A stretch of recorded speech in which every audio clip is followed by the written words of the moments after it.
The goal of shooting safety is 0 accidents. Every shooter should expect to enjoy a lifetime of shooting and never experience a shooting accident. Every range should expect to have a perfect safety record. All shooting accidents are preventable if proper safety rules are followed. Shooting safety rules work because they are redundant. Following just one safety rule is never enough. Shooters must strive to follow the 3 basic gun safety rules and the range safety rules at all times. Gun and range safety starts and ends with 3 basic gun safety rules. Safety is based on 3 key words: muzzle, action, trigger. Remember the keyword MAT. The muzzle is defined as the point on any firearm where the bullet exits the barrel. The muzzle of the firearm must always be pointed in a safe direction. The muzzle must never be pointed at another person. On a range, the safest direction to point the muzzle is up in the air or down range. Becoming a safe shooter means developing the ability to always control the direction the muzzle points. Maintaining safe muzzle control is particularly important when loading and unloading the pistol or rifle.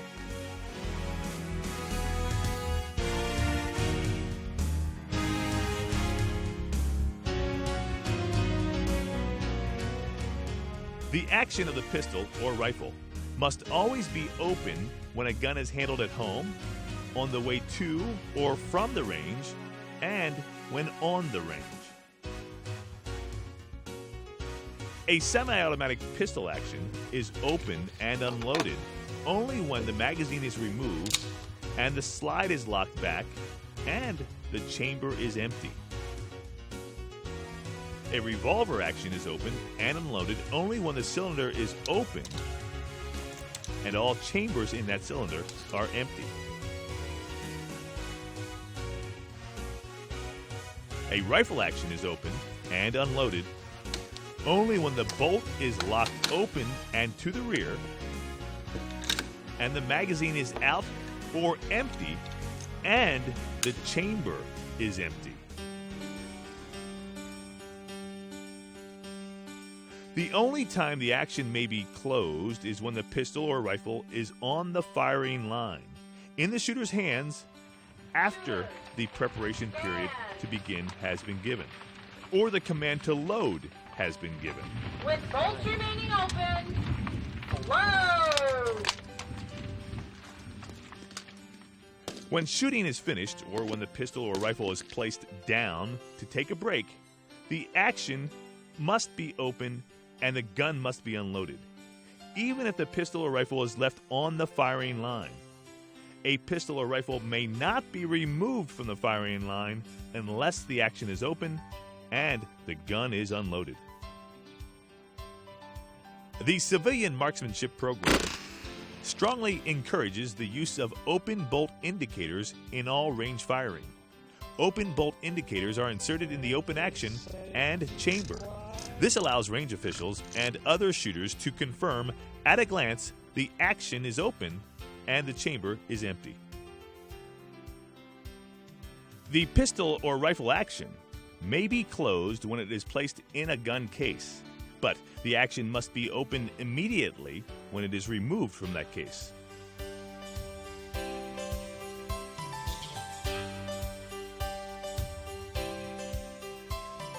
Keep your finger off of the trigger and outside the trigger guard until the pistol or rifle is in the firing position and until you are actually preparing to fire a shot by beginning to aim at your target. Always keep your finger outside of the trigger guard when loading the pistol or rifle and placing it in the shooting position. Shooters must develop the habit of not placing their index finger on the trigger until they are beginning to aim at their target. Shooters must know the basic rules of gun safety. A range officer or other designated person is in charge of firing at every range. The commands and instructions of the range officer or person in charge of firing must be obeyed. Range officers must check pistols and rifles brought to the range to be sure the actions are open and the gun is unloaded. When shooting is finished, range officers must check the pistols and rifles to be sure the actions are open and again that the guns are unloaded. Be sure you know the range commands that are used on the range where you fire. No shooter may load a pistol or rifle until the command to load is given. No shooting may begin until the command commence firing is given.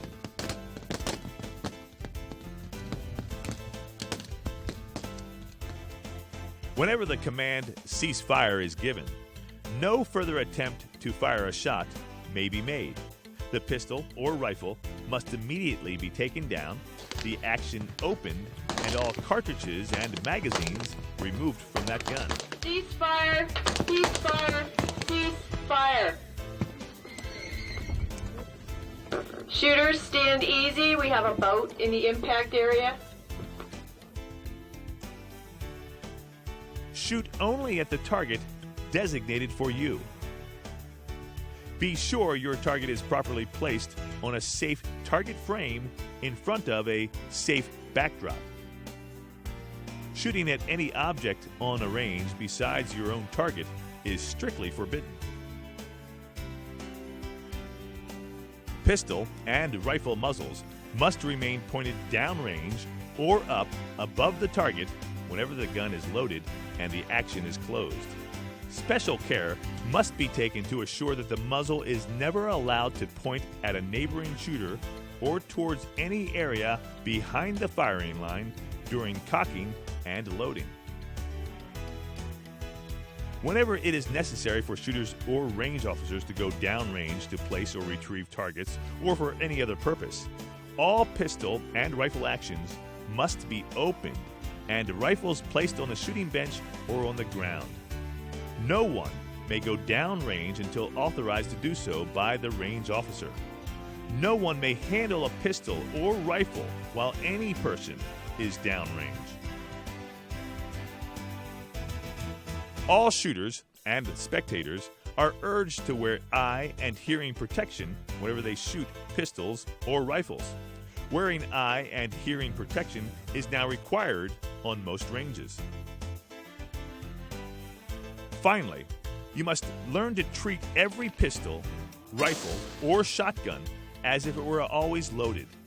Even if you are sure your pistol, rifle, or shotgun is unloaded, and even if a range officer has checked it, treat that gun as if it were loaded. Be sure it is never pointed at another person, and the muzzle is always pointed in a safe direction.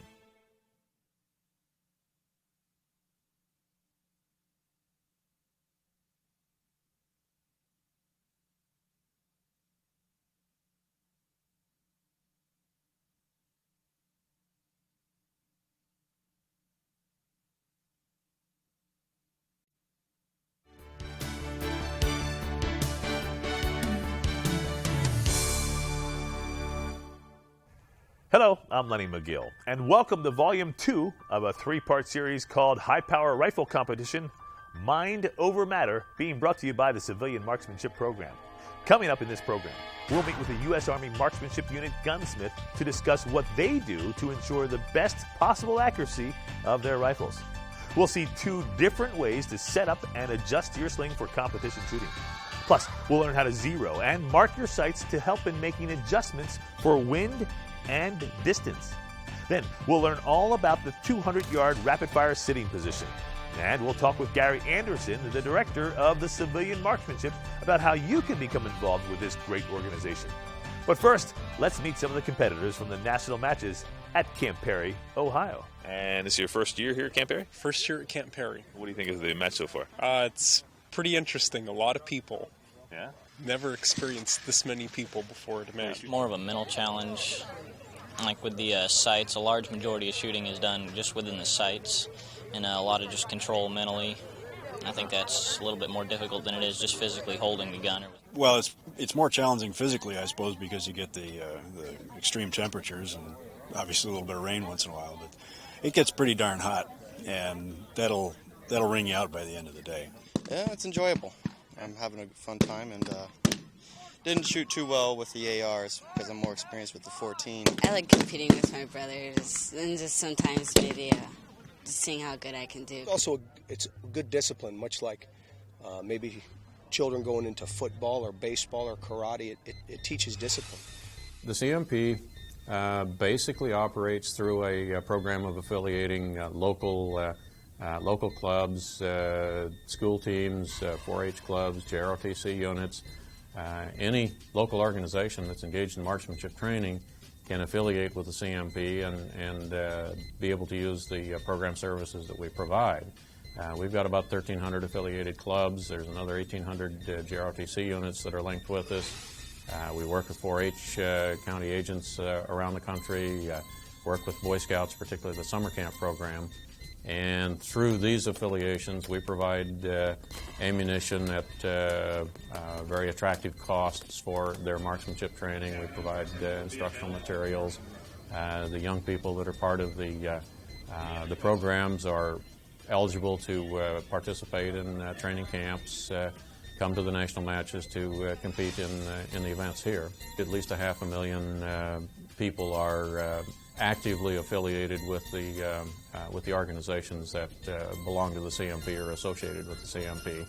You start to count all of the youth that participate in things like Boy Scout summer camps and 4-H activities, numbers may be quite a bit bigger than that. There are surveys floating around that indicate that 20-25 million people in the United States participate in target practice. So that makes it one of the largest participation sports in the country. It doesn't get a lot of attention because the participation target shooting goes on without a big stand of spectators, but the numbers of people that participate are really quite huge. Of course, the Director of Civilian Marksmanship is the Chief Administrator for the Civilian Marksmanship Program. He, or could be she, is the person responsible for making sure that this program is available to clubs and youth serving organizations and young people all over the country. For more information, contact the Civilian Marksmanship Program in Port Clinton, Ohio.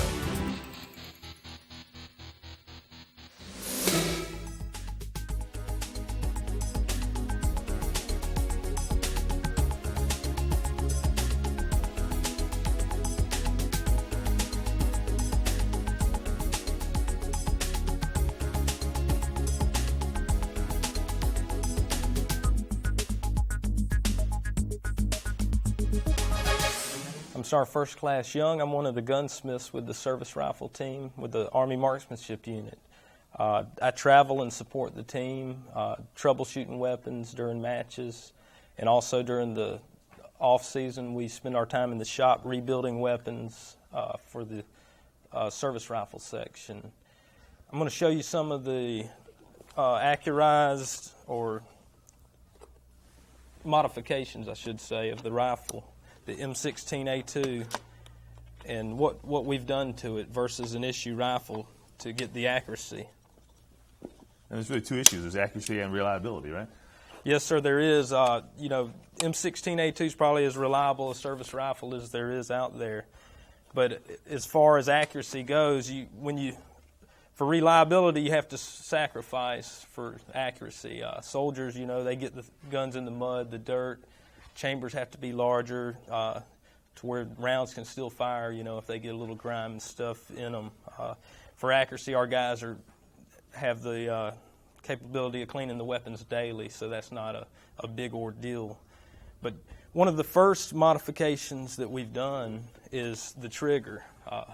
And what we've done, we've taken the issue trigger out of the weapon and we've replaced it. Issue trigger is 6 to 9 pounds roughly, the weight of the pull. And we've put in a 4.5-pound two-stage trigger. And when I say two-stage, you pull up the first stage, the slack, and it stops. And from there, when you apply that 4.5 pounds, the hammer's going to fall. So that's a nice capability of the weapon. The shooter can tell when his shot's going to break. And that's a part that you buy aftermarket and That install? is an aftermarket product. We fine-tune those triggers. Each shooter, has a different preference for how he wants his trigger to feel. But the guidelines there for the service rifle is it has to weigh 4.5 pounds. And that's the guideline for it. From there, we can work with it if they want it a little heavier, but no lighter than that. Next thing we have is with our upper receiver, which is where the majority of the modifications are on the rifle. We found that, and I know you guys have seen the shooters get in position with their slings. They're really tight and torqued into a position. And with an issue rifle, the sling hooked to the sight base, which is slid onto the barrel here. And what that did was that was putting tension on the barrel itself, and we were getting really erratic groups. So what we've done is we've put this sleeve over the barrel and hooked it into the receiver here. And now our sling swivel is attached to this free float tube is what we call it. So when the shooter goes into position, no longer is the tension on the barrel, it's on this sleeve. So now the barrel is what we call free floated. And that was a major part of accurizing the rifle. Shooters or new shooters would not think that the sling and the pressure on a metal barrel would actually affect accuracy, but I guess because the pressure is different almost every time, it's not consistent. It definitely does. The harmonics, there's actually movement of the barrel which the naked eye can't see, and when the tension disturbs this pattern, it can cause an erratic shot group. So when the shot actually fires, the barrel's moving? Literally, yeah, it actually is, and that's the harmonics of the barrel, and anything that disturbs that, affects your accuracy. The next thing is the barrels. We've taken off the issue barrel, which I told you before. It's chrome lined to where it's basically rust resistant, another thing for durability for soldiers, which totally takes away from your accuracy. A large chamber, oversized, so if the soldier gets grime or something in the chamber, he can still fire his rounds. Well, by getting a aftermarket heavy barrel, which we get a big blank stock barrel in, and our machinists, they turn down all the dimensions. We chamber them and cut the throats for whatever loads we're shooting, which is all done in our shop, in our machine shop section. So by doing this, the standards, the specs on the barrels are much higher. And so the chrome barrels actually deter accuracy or yes, sir, they do. Hurt your accuracy. They do. Why is that? Because it's not as is the rifling not as sharp or crisp? Exactly. The rifling's not as sharp and crisp, and it affects your accuracy when your bullets turning through the barrel through the rifling. So you sacrifice a lot there, but once again, for combat needs, you have to do that. But for accuracy shooting, for our guys, we can sacrifice that because we don't have to worry about, the buildup of grime and dirt and so on. Another modification that we have is our sights. And an issue rifle elevation is 1 minute, which is 1 inch at 100 yards, and the windage is half minute, which is a half inch at 100 yards for an issue rifle. And what we've done is we've changed ours over to quarter minute for elevation and quarter minute for windage. So more accurate or finer accuracy. Yes, sir, most definitely. A shooter can actually click. If, say, he's in a 3-inch X-ring, he can click without worrying about going out the other side. And as the shooters can tell you, it's a game of X's a lot of times. It comes down to bullseyes, not just points. So that really gives the guys an advantage, of being able to move, fine-tune their shots without getting out of the center. Another thing is our front sight post. Issue front sight post is 70 thousandths wide. We file ours down for our guys for the individual shooter's preference. Smaller? Smaller, yes, sir, most definitely smaller, and we taper them in, and it just gives it a lot clearer, sharper image. And also the rear aperture here, the hole that they're looking through, we drill those out to different diameters according to the shooter. You may have a young guy that wants a smaller aperture versus better eyes, older guy. Roger, exactly. So that's also individual shooter preference. But in doing all this, we've come up with an extremely heavy receiver. And to keep it from being front end heavy on the shooters, what we've had to do is we've put a lead insert in the buttstock to balance the weapon out. Now, one of the shooters said yesterday he had like tire weights on the front of this thing. Yes, sir. Believe it or not, and most of those guys are some of our bigger shooters, if I'm not mistaken. I know me personally, the issue weapon's plenty heavy, but a lot of the guys like more weight up front. I guess that steadies the rifle more for them, they say. But those types of things, the weights, the sights, the trigger, is all adjusted to the individual shooter. Okay, so you just like lay some weights inside of the handguards there. Right? Yes, sir, we sure do. And this rifle doesn't have any added, but the main thing is, once again, as long as the weights don't touch the gas tube here, which is connected to the barrel, because once again, we want to keep our barrel free flowed, and anything that applies pressure to the barrel, can disturb the accuracy. So we have to take that into consideration. But that's pretty much all of the modifications. So that weight in the back, you just sink that yes, into sir. the... Yes, sir. It just, actually, with an issue rifle, this is where a soldier usually stores his cleaning kit. Oh, okay. And we've made a lead form and poured the lead weights ourselves, some of them, and some of them we bought aftermarket, and just push it down inside the cavity and close it up. So what do these guns weigh compared to, say, the factory or the stock or issue guns? An issue rifle's approximately 6.5 pounds. One of these will basically double that, around 13 plus pounds. Once again, according to the individual shooter, as much weight as they add. Now, obviously, that extra weight will then, help control recoil, but there's not much recoil with these guns anyways. There isn't, but you're right. That's one thing about all this weight. A big advantage is it absorbs recoil, especially in rapid fires, which I think is one of the major benefits of the M16 over the larger rifles, M14, M1. In your position of rapid fire, your recovery time's a lot less with this less recoil with the 223. And then as heavy as they are, even though they're only 22 caliber, the recoil's that much less. So it is definitely an advantage. The recoil spring itself, do you do anything different with that versus the stock, or is that? I know in pistol shooting sometimes they tune the ammunition to the spring or the spring to the ammunition. Do you try to do anything like that with this rifle?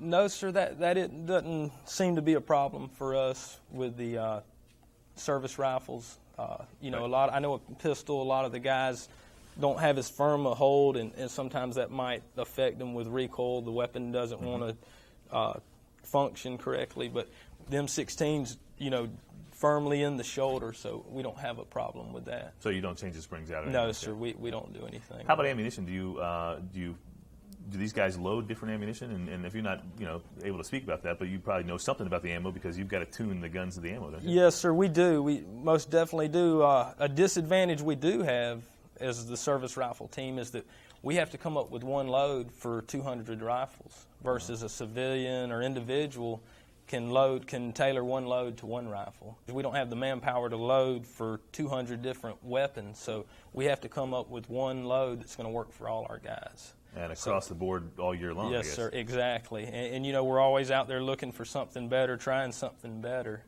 But definitely all the ammo is tailored to the throat that's cut in the barrel. And so, we take it out to our test facility, and we try different throats in the barrel with different overall lengths of bullets, different powder charges, and try to really fine-tune it and get that perfect match for ammo and gun. And so finally, what kind of accuracy are you able to get out of these rifles compared to, say, the stock rifle? I'm on stock rifles, 300 meters, they shoot a E-type silhouette, which I believe is 19 inches in width by, I think, 3 foot. And you're probably, on a windy day, you're going to be doing good to probably stay on that. A soldier that isn't trained in wind reading, as to where these guns will hold minute of angle basically out to 600 yards, which is 1 inch at 100, 6 inches at 600. So they're very accurate rifles, and as you can see from some of the results our guys have shot, some national records. 16x clean, I believe, is the national record for 600 yards. Only 4 shots came out of the 6-inch bullseye, and they were also 10s, which I can't recall what the width of the 10 ring is at this time. I believe it's 12 inches. So That's pretty accurate guns. But don't take anything away from our shooters, though. You got to be able to point them. Even though they shoot minute of angle, I can tell you from experience, you got to know how to point them too, and know how to read that wind out there. One of the best parts of competition shooting is the people you'll meet at your local gun range. You'll be able to build friendships that can last a lifetime. In fact, everywhere I've been, the one common denominator that I continue to hear is that it's all about the people. It's one of the few things you can look around and you've got everyone from every walk of life here. Men, women, all races, all countries. I mean, it's a national competition, but there are people here from Australia. There are people here from Canada. There are people here from Europe. Wow. And it's amazing to see. I like that very much, and of course the camaraderie is unbelievable here.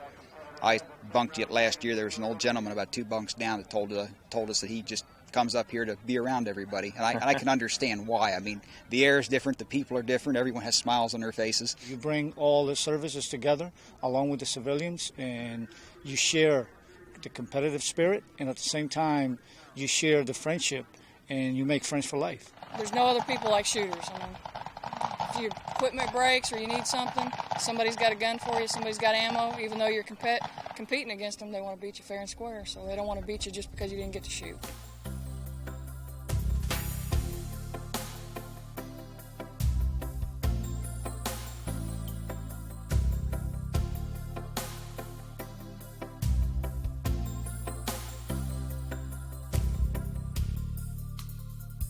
Okay, I'm Sergeant Ward from the United States Army Marksmanship Unit. I'm going to discuss proper assembly of a rifle sling. Okay. This is something people have trouble with, right? It gets a little complicated for some people, but we're going to make it as simple as possible here.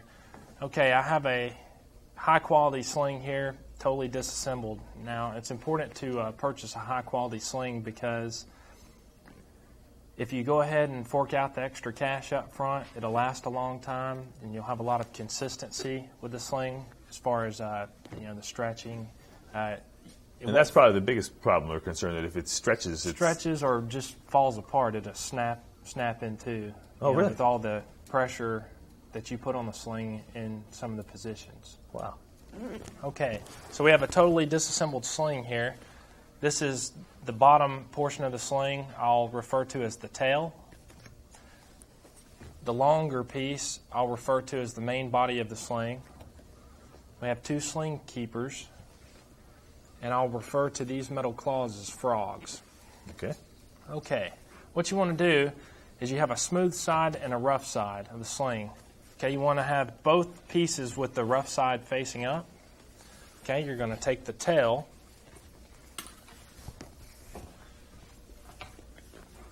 and you're going to route the main body of the sling. You'll route the frog through this swivel on the tail.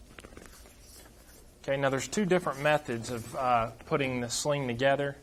I'll show you both methods. The first method and the method I use, okay, I've routed the main body through the tail on the swivel here. I'll take a sling keeper and I'll place the frog through both sling keepers. Okay. Now I'll take the remainder of the body and come up through both of the sling keepers. Now, on a new sling, it's kind of a tight fit, but it will go.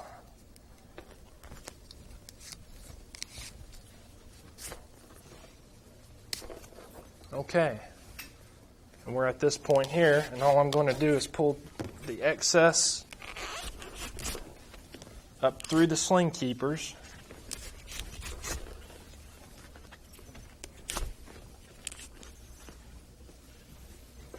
So you've got about 8 inches or so there? Roughly about 8 inches, just enough where this is the end that's going to go through the sling swivel on the rifle. Mm-hmm. So I want to ensure that I have enough length to go the entire length of the rifle and back down so the frog can hook onto the sling. Okay. Okay. And the way you would apply this is you'll take your rifle, rough side facing you, rough side of the sling, and route it through the upper sling swivel, the forward sling swivel, and back down. You'll take your frog and you'll place it, all of these holes have numbers, and you will place it in whatever hole you desire for the position you're going to shoot. And with your excess, your tail, you'll route through the bottom sling swivel and just create a little loop at the bottom just to secure it. And you'll actually hook the frog back onto the tail. Mm-hmm. And what number would you put that in, say, for standing, sitting, prone? Well, what I like to do, because you don't use the sling in standing, it has to be on the rifle, but you don't utilize the sling, I just automatically put it where it's going to be for sitting. Mm-hmm. So it's ready. I don't have to mess with it again before I shoot sitting. And I just roll up the excess. And what number is that for sitting? It's 9 for me. Okay. Different for everybody? It's different for everybody, and it's also a little different depending on the brand of sling you have. Oh, okay. Normally, I like to use a sling that it's an extra long sling. So what are you doing here? You're just kind of tidying it up? Just dressing the sling up to keep it out of my way as if I were going to shoot standing. And now I'll just tighten up the excess with the tail and hook it onto itself, and I'm ready to shoot standing. Now I'll show you the other way to assemble the sling. And as you can see here, and this is the method I prefer, I have both sling keepers below the frog. Mm-hmm. So if I were going to put the rifle on for sitting, I'm just going to secure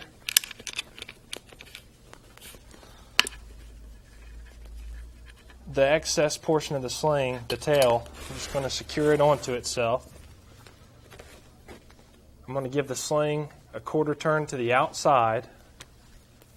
I've already created my little loophole to put my arm through.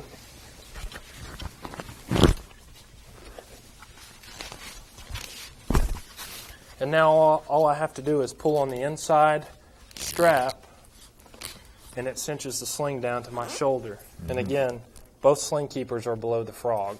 Mm-hmm. To come out of it, I just pull on the outside portion of the sling, and it loosens right up. Okay, I'm going to take the sling off the rifle and completely disassemble the sling once again and show you an alternate method.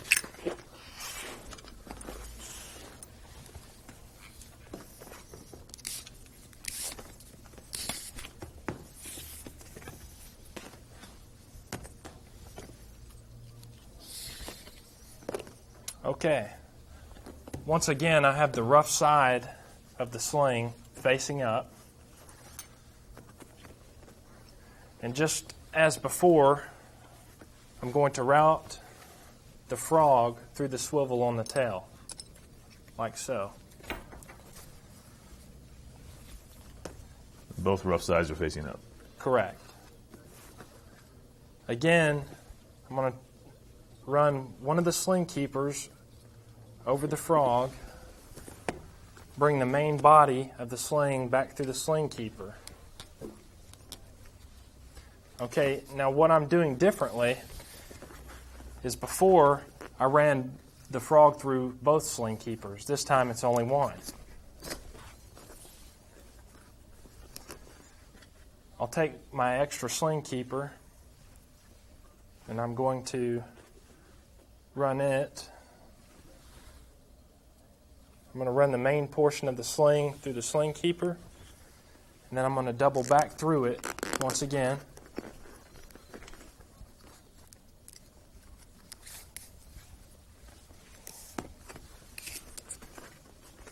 And now I'm ready to hook the frog into the main portion of the sling. Again, it's wherever you desire for the position you're going to be shooting. And now what I've created is I have a sling keeper below the frog and I have one on top.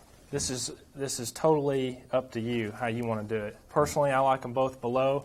Some of our shooters like a configuration like this.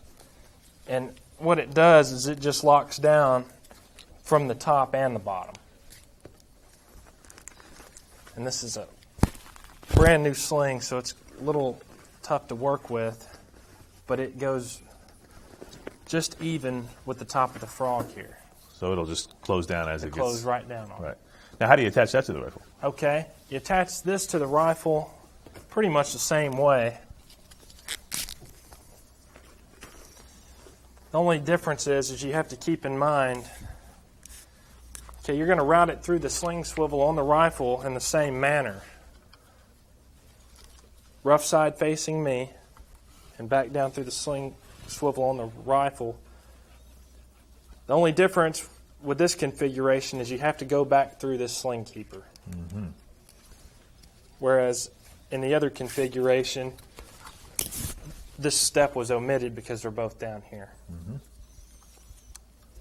Okay, and I'm just going to hook the frog into the main body of the sling.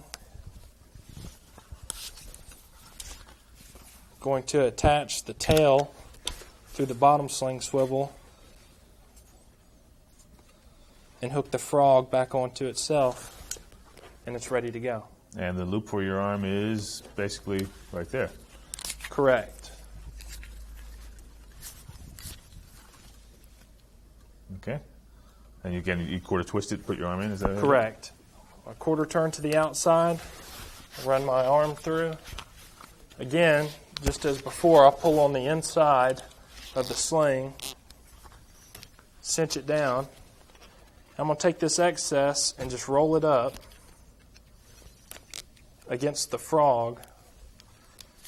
Take my upper sling keeper and just push down. There you go. Now, how about just showing us briefly the prone use of the sling? How do you do that or do you use it prone? It's in the exact same manner. Oh, it is? The only difference is for me, from sitting to prone, I have to lengthen the sling 2 notches.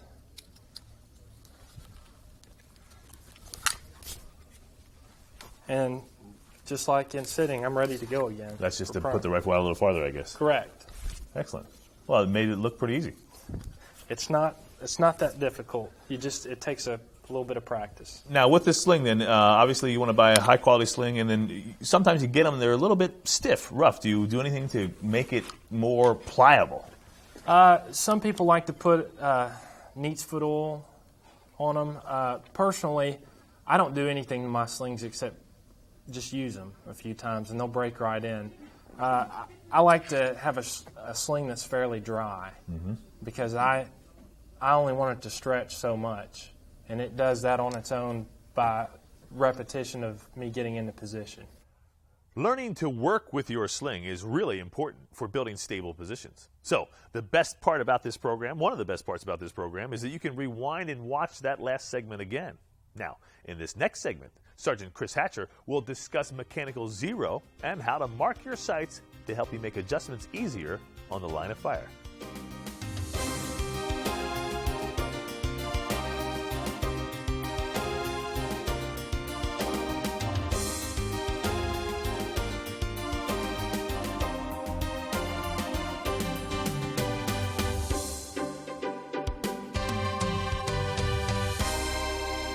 All right, I'm Sergeant Hatcher of the United States Army Marksmanship Unit, Service Rifle Team, and I'm going to be covering how to mark your sights and some sight adjustments that we go through on a basic course of fire, how to mark your sights, and kind of understand and talk about there's the difference between a mechanical zero, a no-win zero, and a yard line zero. And all this is done basically as soon as you get your new weapon from your gunsmith, and right before you go shoot it, you need to understand some basic concepts. There's a thing called a mechanical zero is the first thing we'll start to cover, and a mechanical zero has to do with the weapon itself. And you want to set the sights to what's called mechanical zero. When we do this, what we do is we make sure that the rear sight is ran all the way down. Which way do you turn that then? Okay, turning it like this makes the rear sight go up, and then you turn it like this. So if you're looking down on top of the sight, it's going to be counterclockwise, I guess. Right, counterclockwise, it makes it go down. and you want to run that all the way down until you can't turn it anymore. And then when we call this mechanical 0, and then what we want to do is we want to run it up about 5 or 6 clicks. It doesn't really matter. That's not a hard number either. You run it up from the very bottom about 5 or 6 clicks, and what that does is sometimes there's what we call dead clicks at the very bottom of the site, and sometimes when you run the site all the way down, it's really hard. The first couple of clicks are really hard, and to start the threads moving and to get the site moving. So what we do is we get it up away from those dead clicks, and what a dead click is near the bottom. Sometimes is when you move the site and you hear that click. Hear that metallic click? What that does is, in a dead click, is when you click it and the site doesn't actually move. Some of the sites are like that. So you want to, in most of the sites, all the dead clicks are at the very bottom. So you want to get up away from those dead clicks. And then, like I said, there's no one set number. You just come up 5 or 6 clicks. You might come up 8 clicks. And then we're going to call this mechanical 0. Okay, as far as the windage goes, the rear sight here needs to be centered from left to right. And that's why you have those. Right. You see the lines right in here. Okay, and this is referencing this rear sight here. Okay, there's a little line right here on the rear sight, and you can try to paint this little line here, and then it'll line up. Like this major line right here is the very center of the rear sight housing. So what we want to do is take our windage knob, run it left to right, and then get the rear sight centered up in the rear sight housing. It's moving slowly. You got a lot of clicks there with those particular sites. Definitely, yes. These are quarter-minute sites, and you have approximately, I think it's about 60 clicks from center to the very left edge or very right edge, either way that you go. So it's 120 the whole way across? 120 across. For most rifles, and they vary a little bit, but you have a lot of clicks you can go in there. So what we want to do is get that centered up, and we'll call that centered up right there. As long as we're close. It doesn't really matter that you're exact, and you probably never really will find exact unless if you count, like you go to an extreme right and count left every click going across the whole thing to extreme left and then divide that in half. But it really doesn't matter as long as you get that fairly close. And then now we'll call this the windage part of it mechanical 0, and we have set the elevation part of mechanical 0. So you're giving yourself a reference point, I guess. Right, yeah. This is all a starting reference point for when you go out on the range, you know where to start from. Now we're going to set the front sight to a mechanical 0. And what we do is there's a on the front sight here, you got this little pin here, and it's spring activated. You're gonna have to push it down, and then you rotate the front sight. In the front sight housing, there's a I don't know if you can see it real well, but there's a it says up right here, and then there's an arrow that points this way to the left. Okay. So if you rotate. When you push this little pin down and you rotate the sight clockwise, the strike of your round is going to go up. Okay, so this tells you which direction the strike of your round is going to move. The front sight always moves in the direction of the direction of the arrow. If you move the front sight in the direction of the arrow, the strike of the round moves up.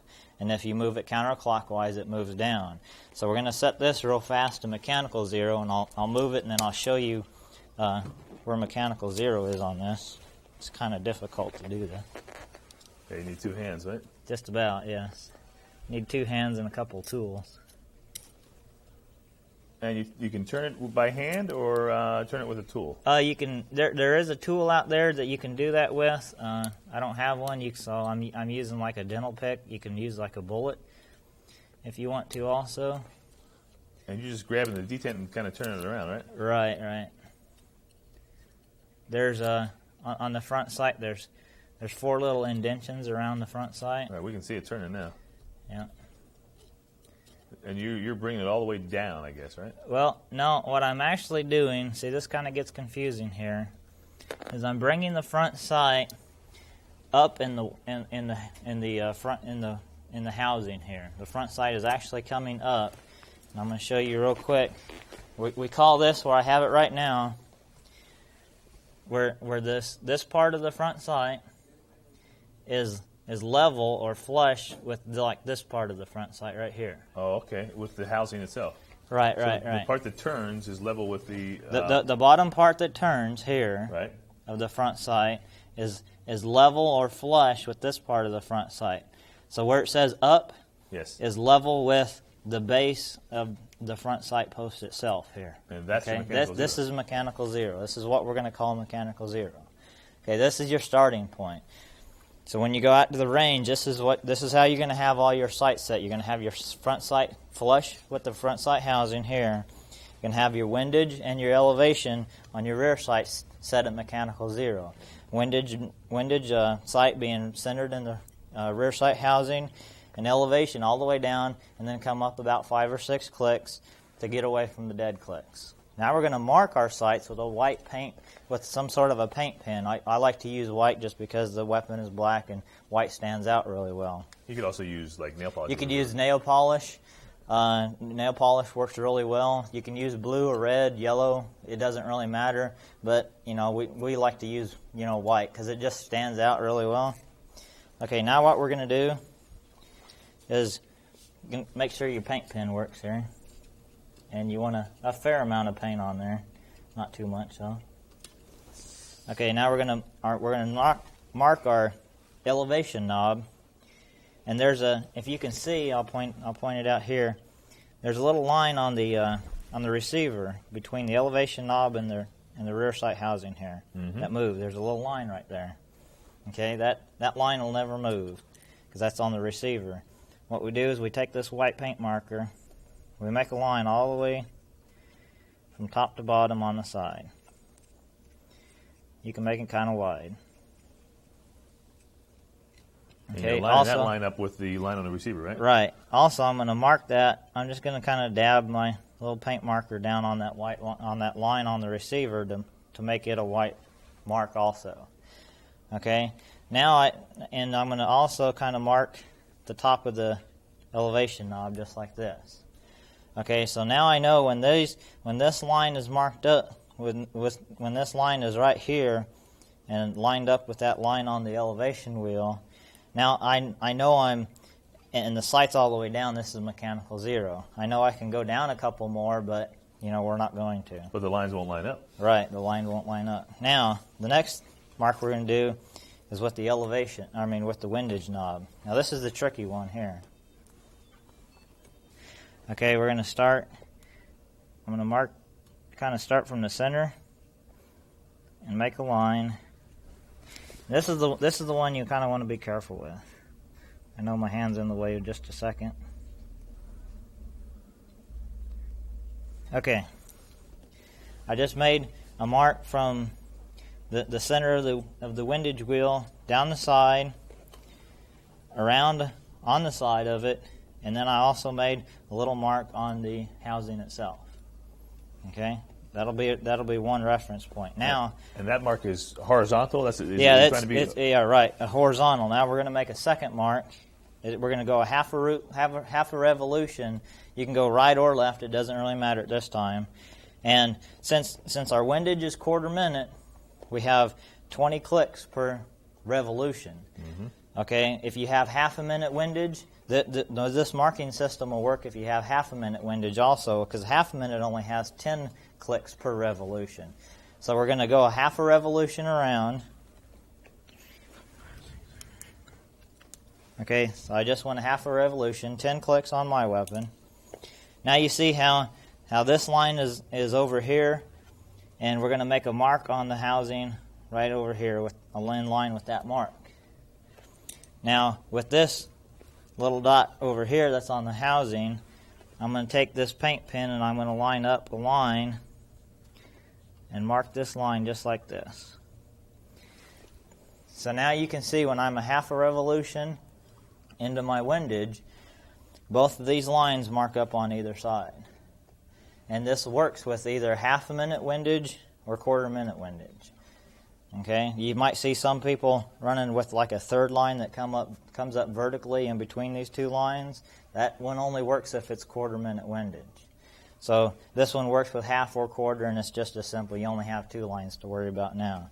So as you can see, if we're off a little bit, well, we can kind of tell, well, it's not exactly centered up, and you can almost tell, well, you can get pretty close, like, well, I'm either 3 or 4 away from being exactly lined up. Mm-hmm. So you can generally tell pretty quick, hey, I'm not exactly, but I can kind of tell I'm a couple away. So and we'll get to how that becomes useful later on. Okay. Okay. So now you return it back to where it was. Turn it back to where it was. I'm at mechanical 0. I have my sights marked, my windage, and my elevation like this. And my front sight post is flush with the front sight assembly. Now I'm going to make one more mark on the elevation wheel. What I'm going to do is I'm going to turn it a half a revolution up. Okay? And since this is quarter minute, there's 24 clicks to a revolution on your elevation. So I'm going to go 12 clicks up. Okay, there's 12. If you kind of look on the other side of the weapon, this mark now kind of lines up with this pin right here. Mm-hmm. So that's a quick reference mark on the other side. We're going to flip the rifle over, and I'm going to make just a little dot right here. I'm not going to make the whole line like this again. I'm going to make just a little mark right here. That lets me know when this dot over here on this side of the weapon is in that position, lined up with that mark that I made on the receiver, I know I'm a half a revolution.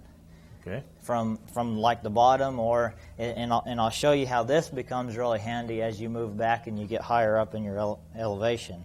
Now we're going to run this back down to mechanical 0. Okay, now we're ready to go 0. Okay, you have your sights marked. You know where you're at as in reference to mechanical 0. So now you're ready to go to the range. Now you're ready to go to the range and start zeroing, right. Now you have everything set at the basic starting point. So now when you go out to the range and you start zeroing, you know you can write down in your scorebook, okay, I have to come up this many on my rear sight, I have to go left or right this many, and you can also adjust here. So when you go out to the range and start zeroing, when you're not hitting what you want to do, like you want to zero at 200 yards, because that's your closest one. So you want to run your sight up to approximately, we'll start at 12. Okay, whatever number you feel comfortable with for elevation, like standing, is usually a person's lowest elevation point in their whole 0. Okay, with their rear sight. So you run this up to 12. Okay, and you leave your windage at mechanical 0. And you leave your front sight at mechanical 0 also. Mm-hmm. And you go ahead and you shoot your first shot down range at the target. And they pull and mark it, and it comes up. Now, wherever it is, now what you want to do, one thing that we have kind of handy here is up on the front sight here, we have these Allen screws that are in the front sight assembly. Mm-hmm. Okay. Now let's say if we shoot a shot down range, and this shot is like in the upper right-hand corner of the target. Okay, so we don't want to mess with the windage right now, with the windage knob, because if it's on the right part of the target and I have to come way left, I'm going to be running this sight extreme to the left, and then as I move back, I'm not going to have enough left windage adjustment when I get back. So what we're trying to do is keep away from making any initial adjustments with your rear sight. Make everything with your front sight. Okay, so what we're going to do is we have 2 Allen screws on each side of the front sight assembly here. Mm-hmm. So what we're going to do is we're going to take a little Allen wrench and we're going to loosen one side and we're going to tighten the other, and we're going to see which way that moves. This is standard on ours, and I've seen a few other civilian rifles with this. I'll go over it one more time, and then I'll explain how the other sights that civilians might run across. Okay, again, we have 2 Allen screws on each side of the front sight housing. What we're going to do is we're going to loosen both of the screws on one side, and then tighten them on the other, and then kind of re-tighten these 2. And then that will move. If you move these, and it doesn't take much when you tighten the other side of it, you'll see the front sight move, and it doesn't take a whole lot to move the strike of the round down range. If you're hitting to the right, you want to tighten the screws on the left side, okay? If you want to move to the right, then you tighten the ones on the right side. So you're moving the front sight in the direction you want the round to Okay, go. no, okay. See, this is again where it kind of gets tricky. The front sight is actually going to move towards the strike of the round. The front sight is going to move to the right. Oh, okay. That makes the strike of the round to the left. Okay, now with the rear sight goes in the direction you want the strike of the round to go. The front sight, when you adjust the front sight, is you adjust the front sight to the strike of the round. So what that does is, let's say if you hit up here and you aim down here, okay? So you move your front sight up to the strike of the round, so next time when you aim here, you hit here. Okay. So that's how, and a lot of people, they don't understand that, is the rear sight you move, physically it moves in the direction you want the round to go. Mm-hmm. The front sight, you move it to the round where it is. Mm-hmm. And it kind of gets confusing, so that's why we try not to spend a whole lot of time on the front sight, but you have to understand that, technically, the front sight goes to the strike of the round. Okay. If you want to move the strike of the round left and you have these Allen screws, you tighten the side you want it to go to. So you tighten the left if you want the strike of the round to go left.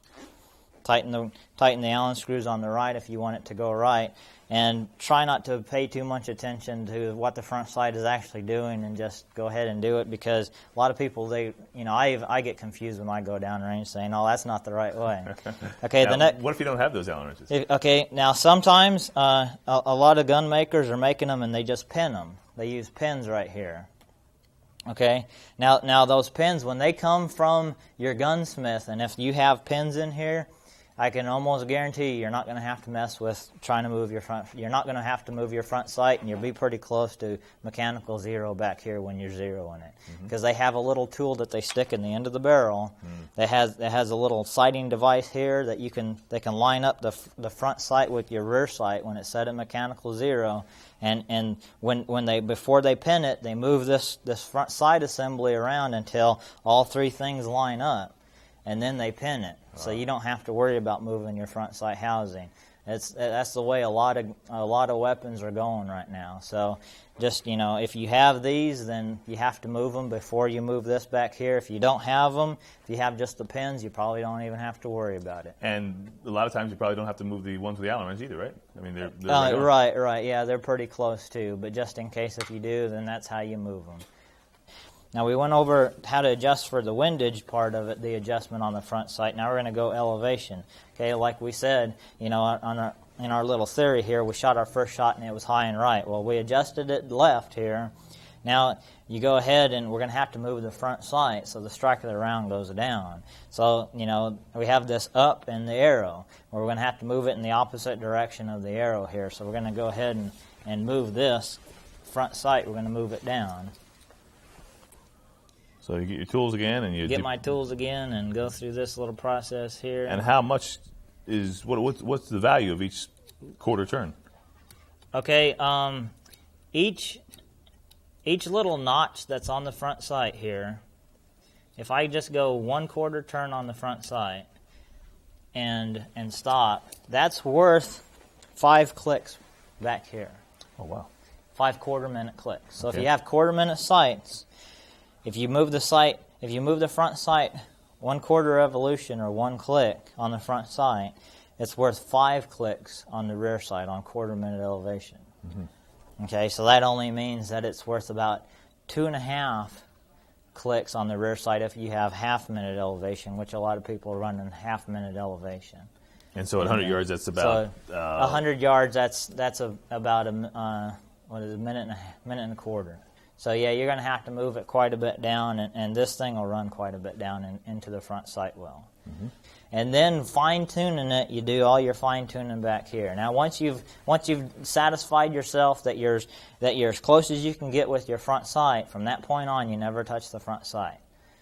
For the life of the gun, you're never touching the front sight again. Mm-hmm. That's why you take your time when you're first zeroing this weapon down range. That's why you take your time, take more time than you need to get as close to the center as you can with your front sight, because for the life of the gun, until you get this thing rebarreled, everything's going to be back here from then on.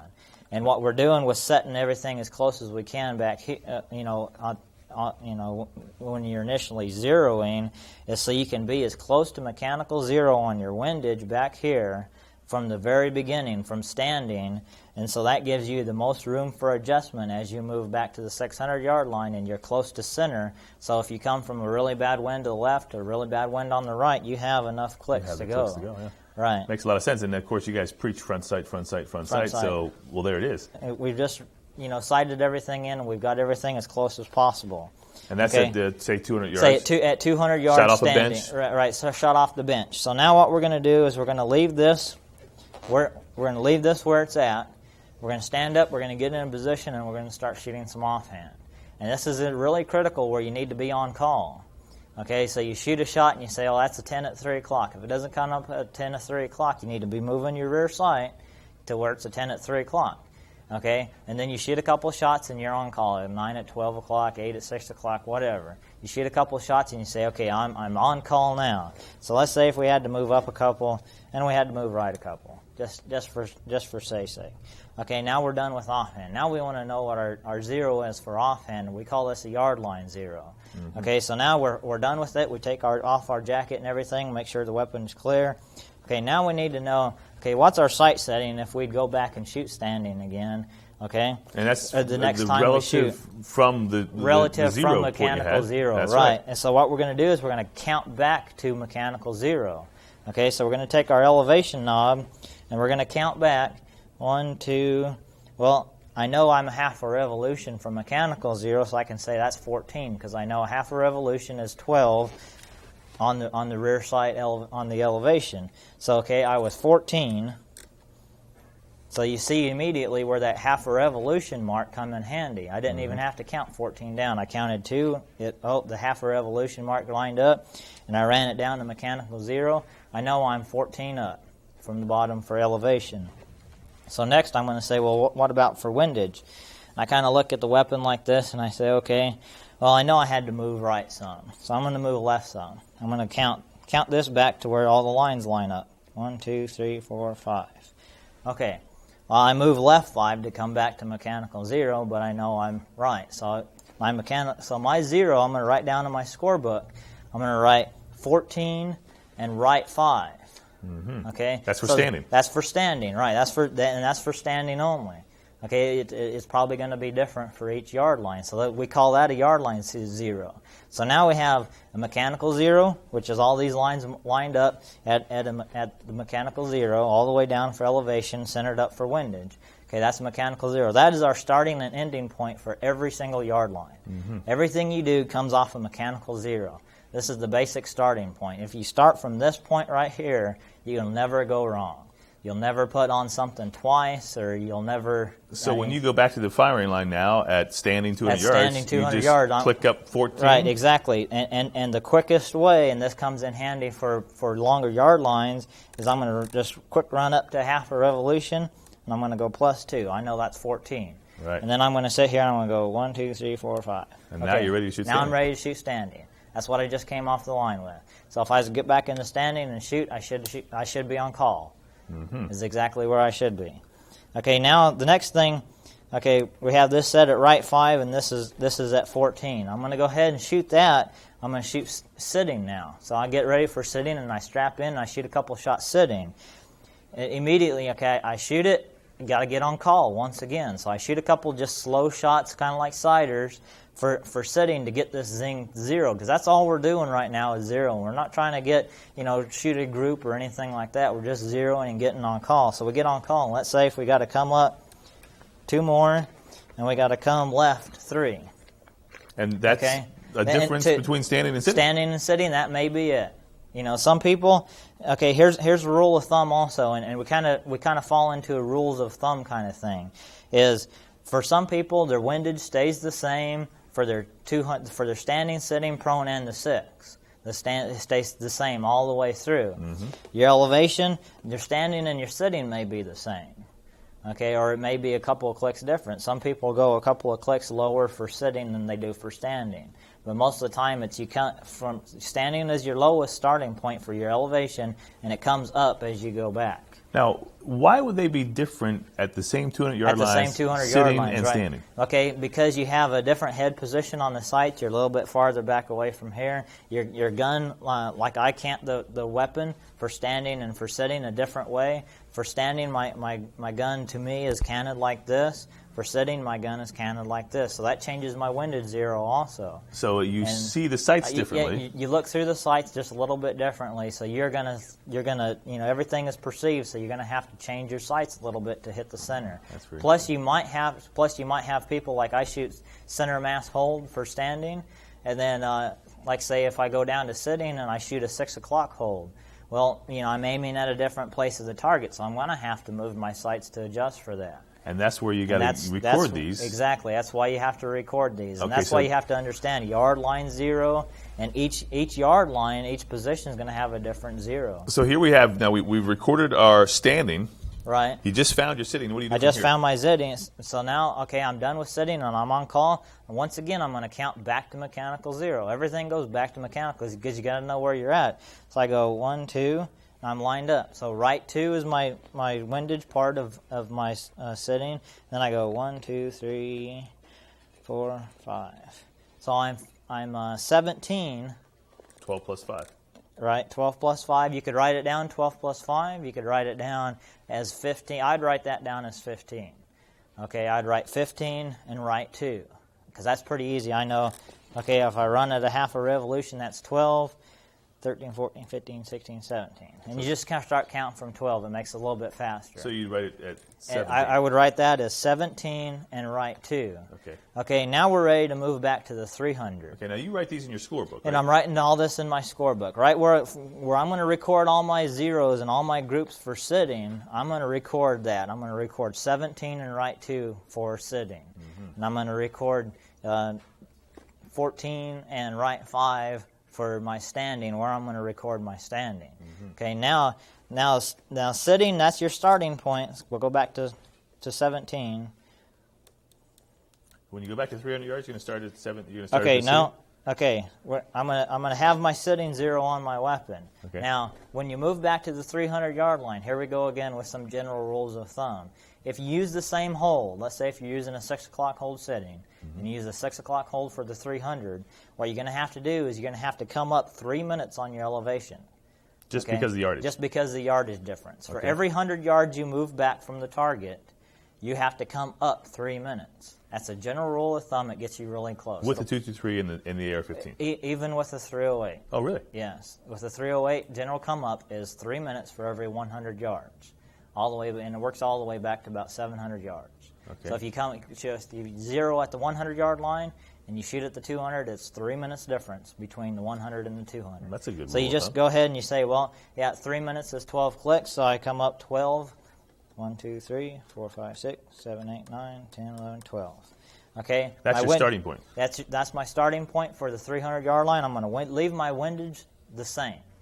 Okay? Because I'm going to take it, because I don't know which way or how much I need to move, if I need to move at all. So we're just sighting the gun in right now. So I'm going to shoot it with right 2 on the weapon, which is what I left for sitting, and I come up 3 minutes. I shoot my first shot, and I sit there and I readjust it. Let's say if I had to come up a couple more, and let's say I had to come left a few. And I'm not even keeping track. I just move left a few. Okay, not really keeping track. You can't, it'd be handy to keep track, but we're going to count back to. We're done now. We're going to count back once again. So you maybe take 1 or 2 or 3 more shots. Right. Take a couple going. more shots. Take about 5 or 6 more shots. Then right. you're on call. On call. I'm shooting at on call. Now, okay, we're done with that. We're going to count back to mechanical zero once again. Okay. This is probably going to get kind of deafening on the ears, but everything's back to mechanical zero. If you go back to mechanical zero, you just can't go wrong. Okay. Now we're going to count back to mechanical zero. Well, we know how to move left, so we're going to move right. 1, 2, 3, 4, 5. Okay. Now our windage part of our 300-yard line is left 5. Left 5. So you write that down. Write that down. Okay. Now we go to our rear sight, and I can almost see this half a revolution here.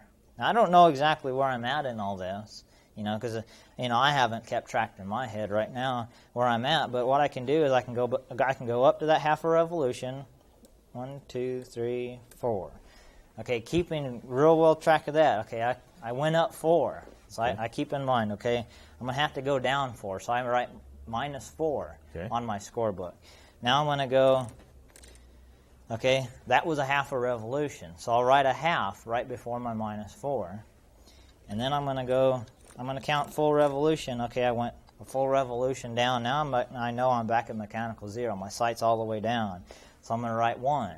So my mechanical 0, what I'm writing down is 1.5 minus 4.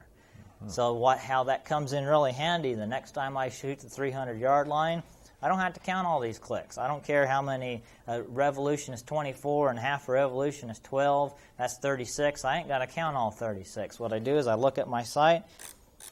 I run up 1 revolution just real quick. I know I just ran up one revolution.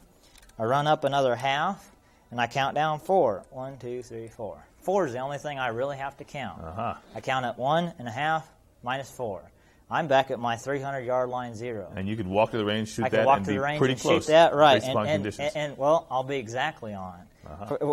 For this, conditions being the same. Right.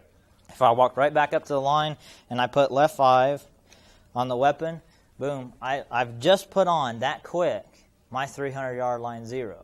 Right. I didn't sit there and count all the way up to 36 plus 4. Okay, I didn't count up to 40 clicks. That's a lot of clicks to keep track of. Right. So I counted up 1.5 minus 4. Boom, I'm there. I ain't got to worry about it. Okay, so I'll run this all the way back down here. Okay, now we're ready for to shoot the 600. Okay, I'm going to go back to the 600. I'm going to look at my 300-yard 0. I'm going to go, I'll go left 5. 1, 2, 3, 4, 5. Go back up to the 1.5 minus 4. So there's 1, there's a half, 1, 2, 3, 4. Okay, there's my 300-yard 0 back. Now I need to put on something to shoot the 600-yard. Keeping in mind that it's 3 minutes for every 100 yards you move. You have to come up 3 minutes for every 100 yards you move back away from the target. So that's a total. That's 300 yards, and that's. So what is go that? back to 3 6. times, yeah, So 3 times 3. 3 times 3 is, so what, 9 minutes? 9 minutes. I have to come up 9 minutes. And each minute is 4 clicks. Each minute is 4 clicks. So that is 36 clicks up. And I'll count that because I'm away from the half a minute, and I just want to make sure I get up to that point. So I'm going to count all 36.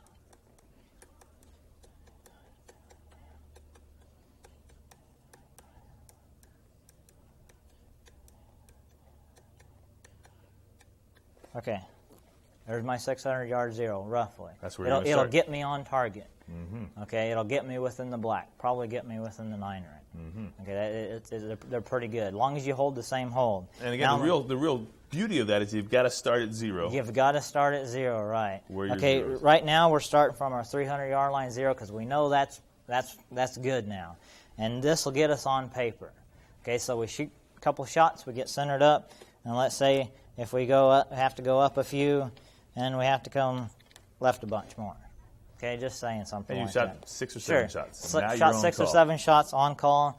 We're done with our 600. We're good with our 0. Now we have to go back to mechanical 0 once again. Everything goes back to mechanical 0. Okay, so we'll take our elevation first. Well, there's the full mark right here on a revolution. So we're going to count down to the 1, 2, 3. So all right, plus 3. Okay, now I'm going to count down how many full revolutions I go down. So here's 1, 2, 3. Okay, so I'm going to write 3 plus 3 is my elevation. Mm-hmm. Okay, now I'm going to look at that. I know I'm left a whole bunch. I can kind of look at the rear sight and say, yeah, I'm left a whole bunch. So 1, 2, 3. Hey, my lines are marked up. So I just keep that in mind, and I just quick half a revolution around. Say, oh, that's not quite lined up. So I know I've run 10. Mm-hmm. There's another 10. Okay, it's finally lined up. And I know I went 3 to get to the lines that marked up, so I'm 23 clicks left. So I write 23. So my 600-yard line 0 is 3 plus 3, left 23. So now Where the beauty of all that is, if you figure up 3 plus 3 in clicks, that's a whole bunch of clicks. That's more than I want. That's a bigger number than what I really want to count and keep track of. Because you get up to around 50 or 60 and you lose count. Oh man, now I got to count all the way back down. So this is the beauty of this site marking system here. You have to have some sort of a reference. It references mechanical zero, but it also gives you a reference as you're counting up or down to your yard line zero. And that's why you have the half clicks there. That's too, that's right. That's why I have this little half a revolution mark right here as a reference point. So just in case if I'm close to a half, your 600 yard line zero might be 3.5 plus 2. Or 3.5 minus 5, something like that. But it gives you a quick reference point. So you just run it up revolutions, and you count full revolutions, and then half a revolution, and then you add in. The only thing you really kind of have to keep count of is just those clicks away from the half or the full revolution. Plus or minus, yeah. Plus or minus. So it gives you a real quick reference. So at some point, you're going to run the thing up so far, you got to make sure you run it all the way back down to zero, because you could match them up on one of the wrong. Sure. I mean, there could be one more revolution there. Sure, you could, and the way to do that is I have seen some people they'll put a paint mark for marking mechanical zero, like across the receiver and the rear sight housing right here. They'll make another paint mark right here, and then also you could when you run up your rear sight, see how that's moving, right? And say, okay, well, we run it up here, and for a quick reference for your 600 yard line zero, the mark that you made that's on here is now moved up here where it wouldn't line up here. So you make another little mark right here so these two lines mark up here. So now you know I'm pretty close to my 600 yard line zero, and I'm not at bottom. And you know it. And if you don't want to make that mark, the second mark over here, that's fine. You know that if these two lines aren't marked up, that you've made at mechanical zero, you know you're not at mechanical zero, so you just have to run it all the way back. Run it all the way down, but you'll see. Yeah. That's what I'm thinking. You could always be one more revolution there that you didn't count. could, but this thing, and I'll show you real quick. Okay, here is mechanical zero, and you can see where the rear sight housing is in reference to the receiver. Now I'm going to run it up one revolution. Let's say if we think that we're off a revolution. Could you think you could probably see that? Oh, yeah, there's definitely a gap there. So if you're a full revolution off, you can look at your rear sight and say, well, I know that's not mechanical zero. Right. That rear sight housing is way up. It Yeah. hasn't bottomed out. Okay. So I know, hey, that's definitely not it. And if you're, anywhere else, if you're right there at the half a revolution, you can just tell by your mark, hey, I'm a half a revolution off. I still need to go down. Plus, you can kind of tell that there's still a gap. Little right gap there. in there. Okay. Sure. Now, with all those zeros that we have just gotten, okay, let's keep in mind that when we got all these zeros, let's say if it was a dead calm conditions. Okay, so now all those. The windage part of your zero that you've just written down in your scorebook for standing and setting, prone rapid and prone slow fire, those are no wind conditions. Right. Okay, that's your no line. That's your yard line zero. That's your, if somebody references and you'll hear this a lot, that's your no wind, or okay, that's your no wind, your windage zero. Okay. Okay, and that's because if you're shooting along, and let's say if we zeroed in a windy condition. Okay, at the 600, and it was left 23 and I'll go to left 23 real quick. Okay, there's 20. Okay, there's 23 left. Okay, let's say if we were shooting in the wind. Okay, and we came off the gun, and our last shot was in the middle. It was on call, but there's some wind blowing, and there's left 23 on the gun. Well, we know that. If there was no wind down there, theoretically, if there was no wind, and I put this zero on the gun, I'm not going to hit center because was adjusted for what the wind was doing. So let's say if the wind was blowing from right to left, okay, and we had some right windage on. However, let's say if there was a minute right worth of wind down there. So when we come off the gun, before we can get a no wind zero at the 600, we're going to have to take off what we had on for the wind. 1, 2, 3, 4. Okay, we said the wind was worth right 4, right 1 minute. So we have to take that off, that adjustment off for the wind before we can find out what our no wind zero is for the 600 yard line is. Right. So you can zero in the wind if you pretty much, you got to get a pretty good guess on what the wind is on your last shot. But I assume it would be better to zero in a no better wind, conditions. in a better condition, sure it is. But you can zero in a windy condition and just take a rough guess. Once again, that's why your scorebook is so important. To write down with, okay, this is what I think my no-wind zero is. And then you start off with your no-wind zero the next time you get to that yard line. You say, okay, you put that windage on there. You make a wind call. It's coming from a different direction now. You put on what you think is on for the wind. If you don't hit where you think you should hit, maybe you're no wind. Maybe you can't read the wind, number one, or maybe you just don't. Your no wind zero for that yard line is off a few clicks. Mm-hmm. So you just keep track of it, and you'll pretty soon you'll refine it down to 1 or 2 clicks, and that's all it really has to be in. It doesn't have to be, dead on, just as long as it's pretty close. Somewhere within the X ring for no wind condition for that one, and then that gets you pretty centered up. But understand if you zero and there's a little bit of wind blowing, before you count this back to mechanical zero, take off what you had on for wind, and then count back to mechanical zero. Yeah, then write that down. And then write that down, correct. So once you do all these adjustments, then you're basically set for how long? I mean, is this a year setting, a monthly setting, or basically for the life of the rifle, with just a few minor adjustments in your elevation and your windage as the life of the rifle goes on, and you change, conditions change a little bit. This is what your scorebook is for. Okay, all these zeros that you just got that one day. That's your basic starting point for every single yard line for a no-wind condition. Keep that in mind. You have a no-wind zero, okay, and you have an elevation zero and your yard line zero. Your no-wind zero fits into your yard line zero if there's no wind, and that's where you start out with. I don't care how windy it is out there. If the wind is just howling, you start at your no-wind zero and for that yard line, and you adjust from there. And then when you come off of that yard line, no matter what you had on the wind, take a rough guess, take it back off, and then count everything back to mechanical zero, write it down in your scorebook. This is what I think my no-wind zero is, this is what I think my yard line zero is, and then go from there. Everything's taken from mechanical zero. Now all those zeros that you just got are your basic starting point, and it'll last you the life of the rifle. And, it can...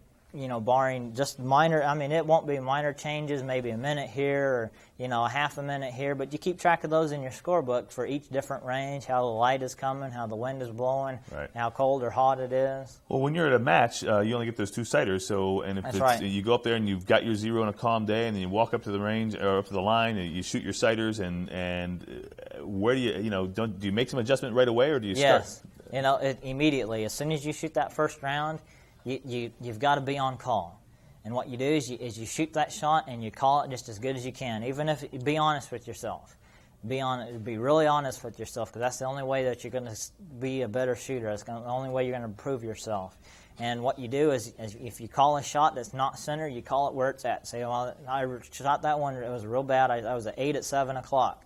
If it comes up anywhere but 8 or 7 o'clock, you get on your sights and you start moving your sights to adjust that strike of the round where it would be an 8 at 7 o'clock on your next shot if you shot it there again. So you shoot your next shot and you say, okay, that was a good center shot. That should be an X. Now the next one, it being on call, it should be an X. But the first sighter, just as soon as you shoot it, if it's not on call, then you've got to be moving your sights. You're constantly moving these sights around the center. You only get 2 sighters, so you've got to do something before you go for record. And then you would suppose you go up there and it's a windy day and the wind's coming from the left. And you see it, you can see the flag sticking up, and you go, would you adjust your sights before you take the first shot? Absolutely. Okay, so at least you get on paper and at least get kind of close. Right, because that's the only way you're really going to learn how to read the wind and what it's worth is that first shot really tells a lot about how well you can read the wind. So it's howling, it's blowing out of the left really bad. You put on your no wind zero and you look at it before you shoot that first shot. You look at the wind and you look at your wind charts in your scorebook and you ask a couple of people and you take your best guess. That's what it is your best guess, and you say, well, okay, I'm going to put this many on. And so they may say, oh, it's 8 clicks right. Let's say if it's 8 clicks left and you think, okay, you put on 8 clicks and you shoot that first sighter and you call it. And then if it's not on call, you move it to your sights. But at least you have something on for wind. Right. That's the last thing you want to do is shoot a shot without making any adjustments for the weather. Right. with especially the wind. You have to adjust every single time. And Because typically those wind adjustments or the weather adjustments are really going to be windage than elevation. Right. They're gonna be a lot more windage than they are elevation. Elevation is not going to be very much. It's kind of play by ear. It depends on if you're really affected by the light or by the heat. You know, if it's hotter versus colder when you shot last or anything like that. That'll be really minor. Right. The windage is your biggest weather effect out there. What kind of clicks have you worked with at Camp Perry, say at 200, 300, 600 yards? At 200, since you're so close and the bullet is moving out so fast, the wind doesn't have much time to push it. You're really and this is a lot. I've used up to like a minute and a half or 2 minutes worth of wind at the 200-yard line. That's a lot. Which is what, 8 or 6 clicks, or a minute and a half or 6 clicks? About 8 clicks, yeah, a minute and a half, 6 clicks or 8 clicks in one direction or the other at 200. That's a good strong wind right there. Mm-hmm. Now back at the 300, yeah, I've used up to like 16 or 20 clicks. Back at the 600, I've used like 35. Really? Yeah, 35, maybe 40. So what does that equate to in inches? That's what is that? That would be like 6 inches or 6 minutes. So at 6, it's 36 inches. 36 inches of wind blow. Yeah, 6 times 6. That's right. Yeah. That's right. That's a lot of wind. Yeah. Yeah, it's really strong wind, probably about like 15 mile an hour. Shot up to 20 mile an hour. But wind. the beauty with this is that your hold is always the same. We go right back to the consistency. That's right. So you're not doing Kentucky windage where you're holding off the target. No, exactly. You're pointing at the center of the target, right where you want to point it at, and you're making all the adjustments for the wind on your rear sight here. So the sight looks the same. The sight looks the same. The sight picture always. looks the same. That's the right. sight alignment looks right. the same. Exactly. And you make your sights mechanically, your adjustments mechanically. And your position, even if you make a 40-click windage change, and that front sight's, that rear sight's going to move quite a bit in the rear sight housing right here. Sure, it's going to slide all the way over. It's going to slide quite a bit over. Your head position is still almost identical. You won't notice it. Right. When you go into position and everything, you won't notice that mechanical change that you've just made. You'll just look through the rear sight at that front sight, line everything up, and pull the trigger. It'll look exactly the same to you. And it should look the same. And it should look the same. That's exactly right. So no matter how much you move this rear sight around, your position is not going to change any. Your head position is not going to change any. It's not going to look any different to you or anything like that. It looks everything feels and looks exactly the same. So that's the beauty of this whole little system right here. Is you make all your adjustments and you point that thing in the middle and you pull the trigger. And if you made all your adjustments right and made all your guesses, that's where it's going to go. There's a lot of great information in that last segment. So much so that you'll probably want to watch it again. I know I did, and I was there when we taped it. The shooter who truly understands his or her sights and how to adjust them based upon climatic conditions and distance is the shooter who will consistently place at or near the top of the competition. And that's one of the things that makes this sport so intriguing. It takes a combination of the physical and mental prowess of the individual to excel. Now, in this next segment, we're going to meet with Sergeant First Class Rand Benson as he takes us through the 200-yard rapid-fire sitting position.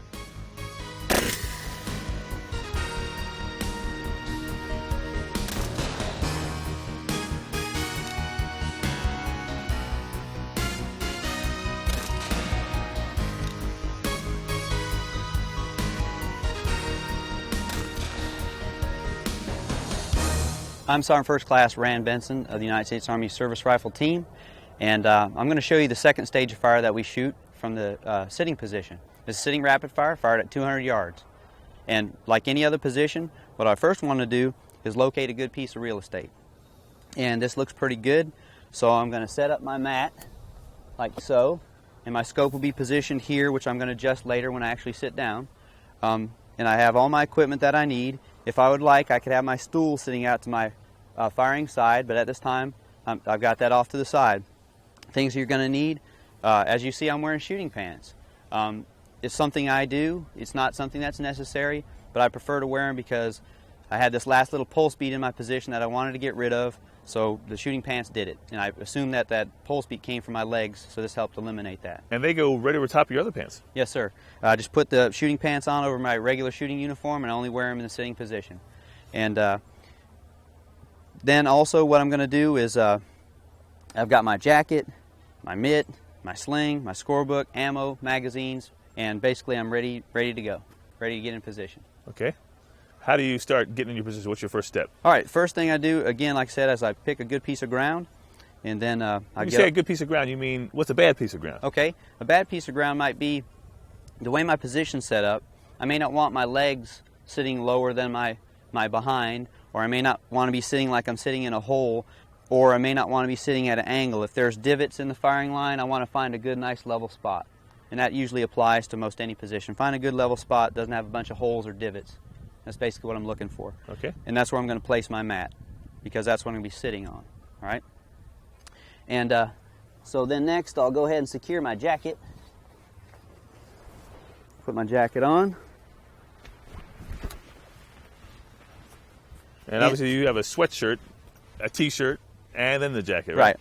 I've taken my BDU blouse off, but I have a t-shirt on under my sweatshirt. And the sweatshirt, again, is another layer to help isolate the natural body movement from the weapon, so that my sights don't move around when I'm in position, just from my heart beating and things like that. So I'm isolating movement from the rifle to my body. And I'm also wearing the sweatshirt because it absorbs the perspiration and keeps the jacket in better condition. Okay. So, unlike standing, I'm not going to secure the jacket on all the buckles. For sitting, I'm just going to secure the top two buckles. The top one I have nice and tight, and then the middle one just for stability. And that's basically how I do it.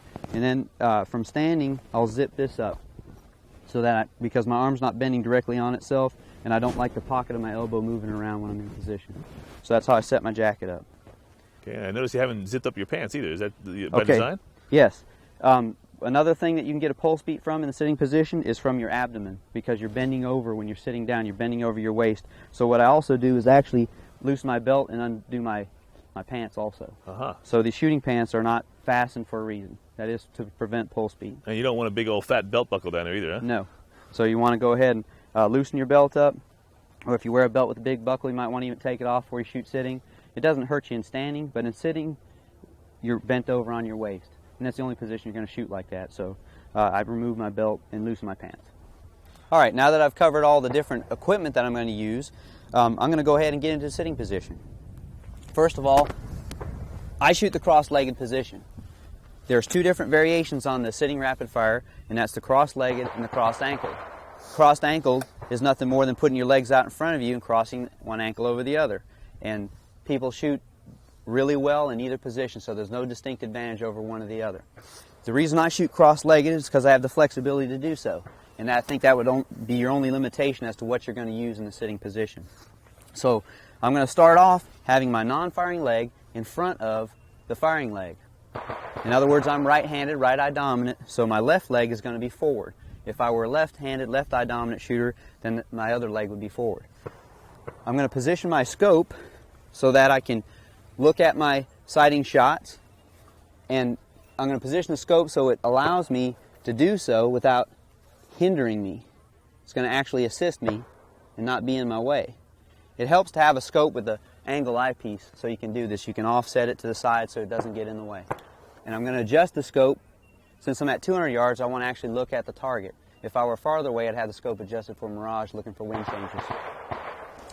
Okay, now I'm going to sling in and start.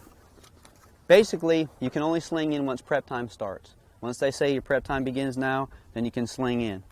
So what I'm going to do is I'm going to place the sling on the rifle, and there's many different techniques of setting up the sling. This sling is set up with both keepers below the frog, and how I'm going to put it on the rifle.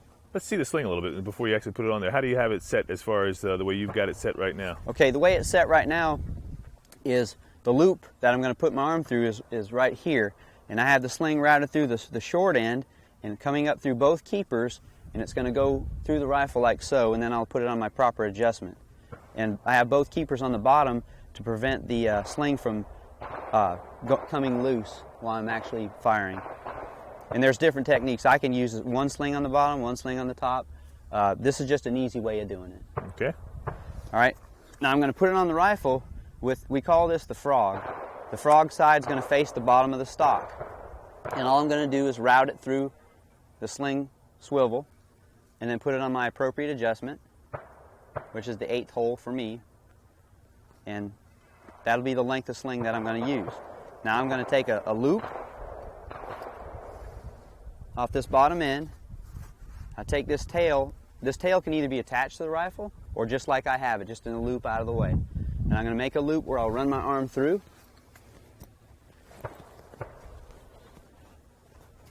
And you can mark your sling any way you want. You can mark it it's got numbers on it already, but you can mark it so that you won't forget which is sitting, which is prone. And basically what I'm doing here is I'm putting it high on the arm. I like a high sling position because you don't want the sling wrapping around your bicep, because any interference with the muscles can cause position to be inefficient. It can cause you pulse beats if you wrap it around the muscle, cut off blood vessels, all that thing. Also, a high sling presents a better angle from the sling point on my arm, the anchor point, to the sling swivel. So it makes like it more between natural. your shoulder and your bicep. Between my shoulder and the sling swivel, it presents a more natural angle. And also, I'm very particular about how I do this, because I want the sling to come off my arm at a certain angle, because that's also going to present a natural angle toward the rifle. And what I do is my landmark is my seam on my jacket is where I get it snug on that seam, and then I'll pull to where it tightens it up to be in between the seam and this rubber pad. And the reason for that is now the sling is pulling on the back of my arm instead of my underarm. Under my arm, I've got a lot of blood vessels, nerves, things like that may cause a pulse beat. See, the whole thing is I'm trying to eliminate movement in my position. I want to make my hold as small and slow as possible. So I want the sling pulling on the back side of my arm instead of the underside of my arm. And that's why I'm very particular about the angle that comes off my arm. Now, I use a shooting mitt. Some people use a glove. I use a shooting mitt because the sling comes across the back part of my wrist, and if you lay in position long enough or get into a tight position, it can actually be painful, and you want to build your position so that it's comfortable. I'm going to put my arm around through the sling and choke up on the stock.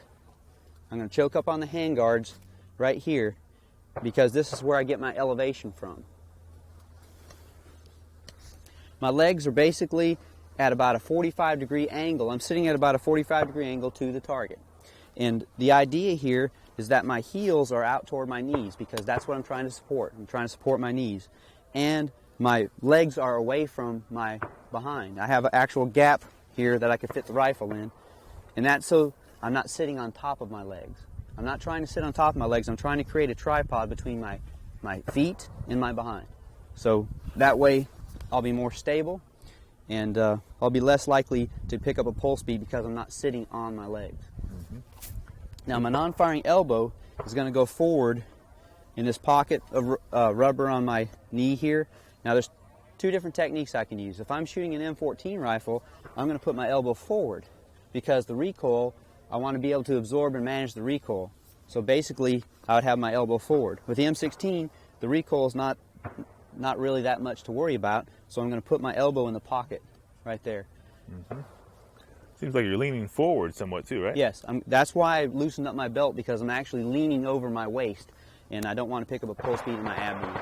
As you might notice, I've got a slightly modified shoulder pocket in my jacket. I found that especially in standing, when I bring my arm forward, this material would ball up. So I've modified it myself. And maybe the jacket wasn't designed by someone who shoots, but everybody's different. So whatever you need to do to get that little extra advantage, go ahead and do it. Because the object is making the best hold you can and being as comfortable as possible. All right, what I'm going to do is actually push the rifle forward so that I can place it in my shoulder. If I just casually set it in my shoulder, I probably don't have enough pressure on the sling. My sling's probably not tight enough.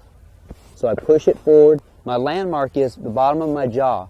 I'll actually bring the stock in contact with the bottom of my jaw, reach out, and roll into position. All right, the first thing I'm going to do is check my natural point of aim. My position is going to be designed so that it supports sight alignment with proper head position and good trigger control. So what I'm going to do to check my natural point of aim is just totally relax, close my eyes, and then look through the sights and see where I'm pointing. In this case, I'm pointing slightly to the left, so I'm going to shift a little bit on my support, which is my heels, rotating my behind around a little bit to bring my rifle sights more to the right. and they'll start the whole process over again. And you do this every time you get to the line? Every time before I fire, I'm going to check my natural point of aim. Because basically the position is set to where my natural point of aim, in other words, where the rifle is naturally pointing when I'm in a good position, I want it set on my exact sight picture. I want my sights to rest exactly as they're going to look when I want to shoot when I'm relaxed and in position. And that just eliminates variables. And you call this building your position, right? Right. I'm actually constructing a position, and natural point of aim is an important part of it. So what I'm going to do in my prep time is I'm going to be building my position in dry firing. Dry firing is very important because I want to get used to breaking the trigger smooth, and I want to get used to checking. I want to get a very refined natural point of aim. I want to make sure it's very refined. Now, the natural point of aim versus, say, forcing the gun somewhere. I mean, there's a difference there. You want it to rest there naturally, right? Yes. What happens when you fire is if you're muscling the rifle around, when you fire, you tend to relax. If it's just for a brief moment, you'll tend to go to a relaxed state. And so you want to make sure your position is set up so that when you're in that relaxed state, it'll be pointing at your target, at the desired perfect sight picture you want. And there's several different sight pictures you can use. You can use center mass. You can use what some people call a flat tire, that's pushing black with the front sight, or you can put it at 6 o'clock. It's like a lollipop, or a pumpkin on a fence post, if you will. But the thing about it is, it's whatever looks good to you, but you got to make sure you're looking at that front sight when you go to shoot, and not the target, because that's a lifelong habit we all have. We all tend to look at the target, and it's important to look at the sights. When I push the rifle into my shoulder, again, I find this landmark, which is the bottom of my jaw. I'm going to push it in my shoulder, and some people tend to bring their arm out, which, you know, kind of settles everything in the shoulder. But what I do is I roll into position, so the position's nice and tight, and the rifle is actually locked into my shoulder. And each time I'm going to check my natural point of aim. And how about that left hand? Does that move at all? All right, now my left hand is where my support comes from, the left hand, my non-firing hand, and the sling. It's important to note that I have the rifle coming across the heel of my hand. I don't have it out of my fingers, because if I had it out of past the palm of my hand, the position would tend to break down like that. So I have it going across the heel of my hand. It's more toward my thumb. Mm-hmm. I mean, that's a good reason to see why you need a shooting mitt or a shooting glove right there. Right, and as you can see, the sling has got a lot of pressure on it. It goes across the back side of my wrist. This is the reason why I wear this mitt. Some people wear a glove because the sling will come across their hand in a different manner. The way mine comes across, I wear this mitt just for that extra cushion. And anything to help with comfort is important.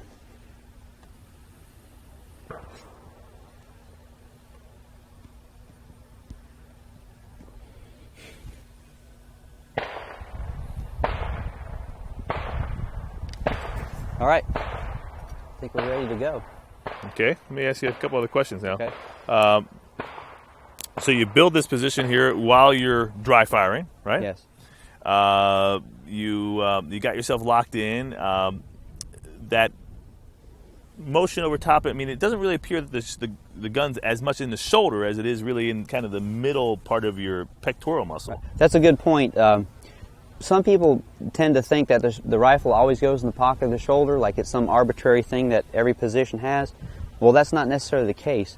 Where the rifle goes is dependent on the individual shooter. A lot of things come into play here: body shape, size, composition, length of their neck, size of their face, everything. But basically, the main thing you want to do is that in every position, have your head position as level as possible so that you can look directly through the rear sight aperture. And that's so that your head is supported by the stock of the rifle. So optimum head position is the most important thing, and that will determine where the rifle is going to go, whether it's in toward my chest or out on my arm. And that will change from position to position. The placement of the buttstock on my shoulder is different from standing, sitting, and prone.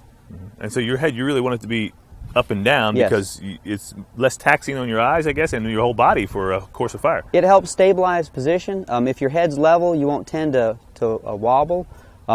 Also, the main thing is that I'm going to support the weight of my head on the stock of the rifle. That's one of the advantages with shooting rifle over pistol. I have something to rest my head.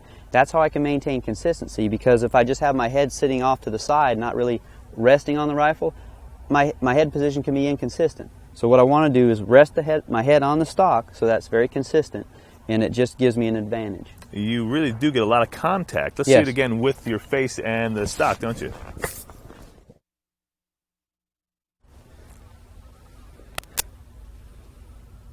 So again, you really, you're touching now. You're trying to get on top of the sights in a sense, aren't you? It looks like you're really trying to get up on top of that. You want to get high. You want to. With me, I have some of those guys got those chipmunk cheeks. I got a ferret face, so I can't. I have to start my cheek to stock weld down here so I can actually get a little material to rest the stock on. Some people got a lot of cheek there. I don't, so I have to start down here. But I do want a firm contact with my face on the stock so that my head is really rested on it. Okay. And again, when you build this position, you do this every time. You really kind of have to be consistent when you go to the line so that every time you have the same feel and the same look. It looks the same. And that's what we teach. It's the same concept as if I had a pebble in my shoe. I know where it is. I know that I got one in there. I know where it's at. Well, with the sitting position or any position for that matter, if the position feels the same, generally it is the same. So we basically go by repetition. We learn a proper position through doing it several times, and if it feels the same, it generally is the same. Okay. But we got to be very particular about everything you do, because little things matter in the shooting game. All right. So now we've gone through this building position. What's your next step on the firing line? Okay. Well, depending on the match, I'll either have a no-sighter match or a sighter match. And if I have sighters, I'll shoot individual shots. It's just like any slow fire. They'll pull and mark each shot, and then I'll reference my scorebook as to the conditions we have today and the wind that's present and the way my position is constructed, and I'll determine if I need to make a zero change in order to be in the middle, because the more time I'm in the middle, the less time I'm somewhere else. So that's good. But I'll take a few dry fire shots. It's very important. I'll go ahead and put a magazine with no ammunition in there, and you might want to charge your weapon a couple times just to make sure you didn't put a round in there, because if you fire in your prep time, that's a bad thing, and they can send you home. So we want to dry fire during prep time. And you're just getting a feel for the trigger here, and what are you looking for? I'm verifying my natural point of aim, and I'm also getting used to breaking the shot smooth, breaking the trigger really smooth. So what I'll do is, as I'm actually coming in to settle in, my first good sight picture is going to be my best one. So I'll have enough initial pressure on the trigger that when I want to, I can break the shot smooth. I'm going to look at that front sight real hard right before I take the shot, and I'm going to have enough initial pressure on that to where I just break it smooth. All right, smooth trigger control is very important, because I could go through the whole process of setting up a really good position, being very stable, having a good natural point of aim, and then I could do something wrong with the trigger, like jump on it or not have enough good initial pressure, or there's a million things I could do wrong, but I want to concentrate on the one thing I need to get right, and that's having enough initial pressure on it and breaking it smooth, because smooth is going to keep it from moving. If I'm smooth on the trigger, the rifle won't move and everything will be nice. So I'm going to practice that smooth trigger control while I'm in position.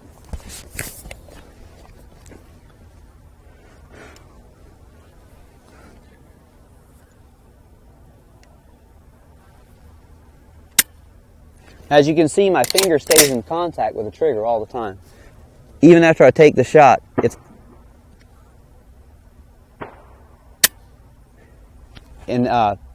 called good follow through. What I'm going to do when I finish the shot is I'm going to stay on the sights and stay on the trigger all the way through the shot. So at this time, I'm pretty confident with what's going on, and then we could shoot some sighters if you'd like. Sure, let's go ahead and do that, and see what kind of how you play with those sighters and how you what you expect them to do. All right, the first thing I'm going to do is put in my hearing protection before we get started here. The more time you spend on the range, the more time you got to be concerned about your hearing. Hearing loss is cumulative; it doesn't go away. Now that I'm ready to shoot, I'm going to go ahead and take my sighters, and again, I'm going to evaluate what's happening in my position. Do I need to make a zero correction for today's conditions, or how is my position taking recoil? Is it breaking down when I fire? One of the important things I want to note is, where are my sights when I take the shot? After I take the shot, where do my sights go? Because that'll tell me a lot about what's going to happen to my position when I'm shooting the string. Uh-huh.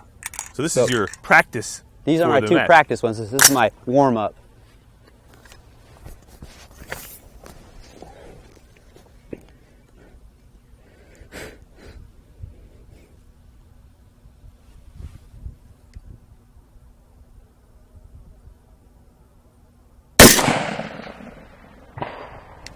All right, sights came back right where they should, so that looked good. Shot shouldn't have been too bad, maybe a little bit at 6 o'clock. So you're looking for the sights after recoil to come back, and is that a function of your position? Yes. The position is designed not only to support the rifle and maintain it on the target, but also to absorb and manage recoil so that it doesn't break down during a string of fire. The difference between the rapid fire after we shot that standing is standing you can kind of maintain your position for that one single shot. This one's different because I have to shoot a string of fire. So as you can see, I called at 6 o'clock, and there it is, a little bit at 6 o'clock. So we're good. I'm going to come up a half a minute on my sights because we'll just see how the next shot is, and then I'll determine if I need to make any other sight correction. Now, if the wind was blowing heavily, or if it was really hot and humid, or an unusual weather condition, would you refer to the book? Yes, I'd like to annotate any unusual condition to include something with my position also. But environmental conditions are very important to keep track of. They're more important the farther back you get. The farther away you get, the more effect they have. Right.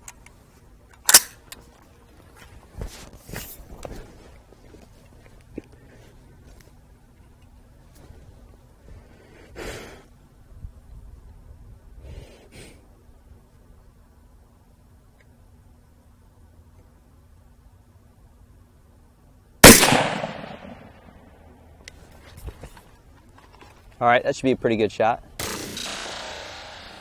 So do you, at this stage, also try to call your shots in a sense and know where you're Yes. at? And Definitely. It's very important to be able to call your shot.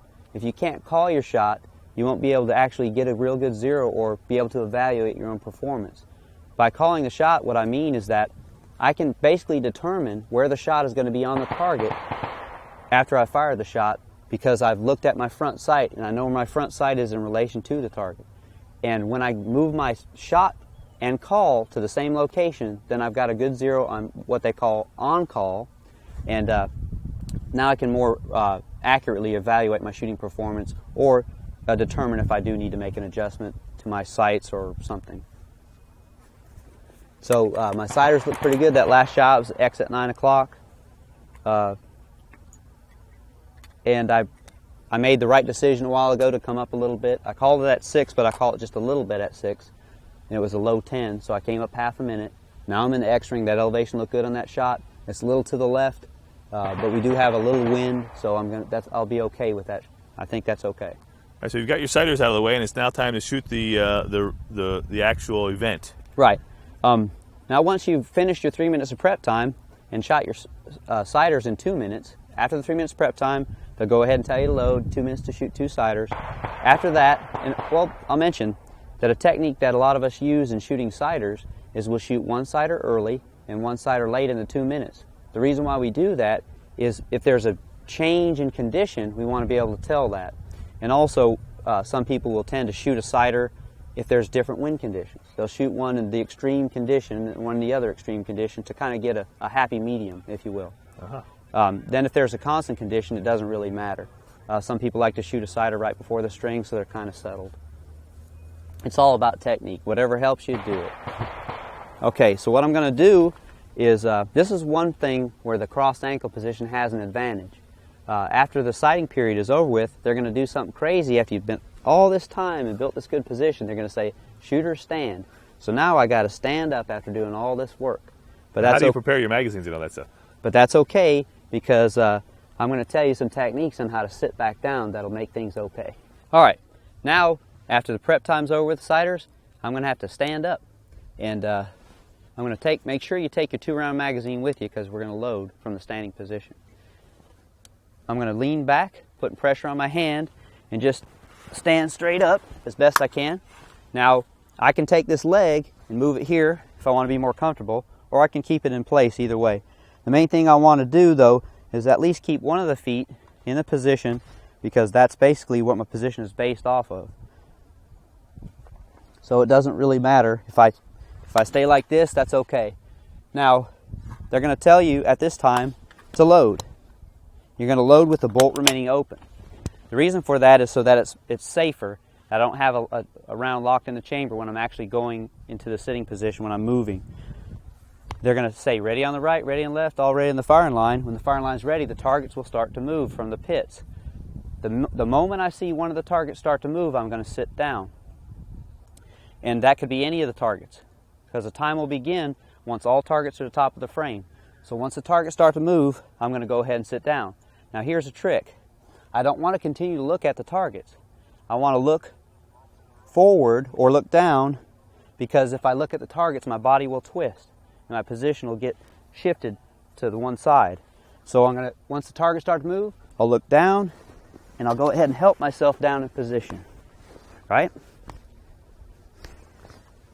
And the main thing is, the reason why I sit down like that also is so that I don't, again, sit down on top of my legs. I want to go ahead, first thing I do is set my legs and scoot my butt away from my legs. I'll go ahead and place my non-front elbow in and rotate in position, and again, checking my natural point of aim. And remember, I got to do all this in 60 seconds and fire all 10 shots.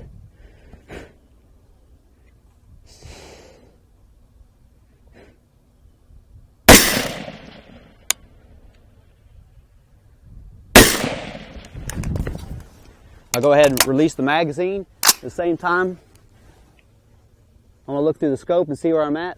Okay, I got an X at 10 o'clock and an X at 5 o'clock.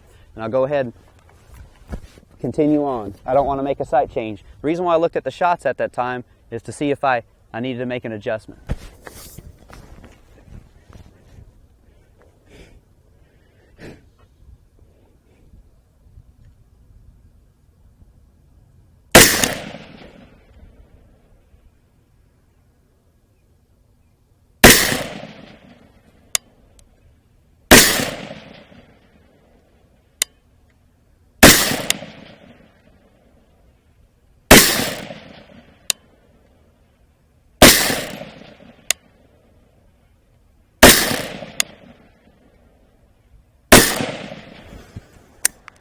All right, once I've completed the string,